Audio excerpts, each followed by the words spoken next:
There is no more valuable a person when doing equitable distribution or doing the division of assets and liabilities than the other spouse. If you think that your spouse is doing this on purpose, you need to become your own sleuth.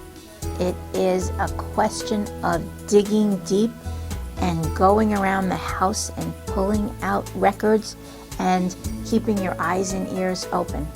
Because they know that person, they know their behaviors, and they know typically what they'll tend to do in those situations with their finances.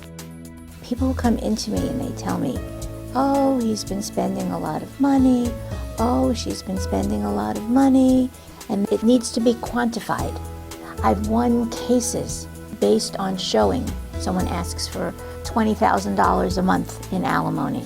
Well, you go and you look at what they have spent over the last year prior to filing, and you see that the standard of living was actually much less. Or you go back 2 years and you see that the person was spending more money because they were going to be going to court. Or you could make the opposite argument that the party earning the money cut back.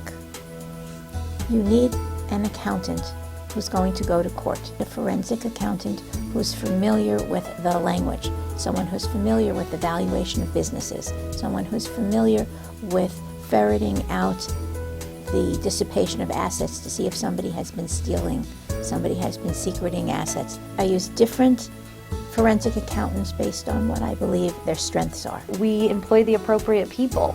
We are lawyers. We're not accountants.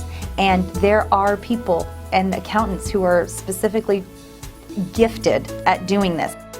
When there are things that you are worried about, when there are issues, assets disappearing, expenditures showing up, debts, business, and a change in income, somebody all of a sudden, they're not making any money and then they file for divorce, or you're worried that that's what they're doing, they're divorce planning in order to make sure that they're in no position to pay you alimony, these are things you need to come in and talk to a lawyer about.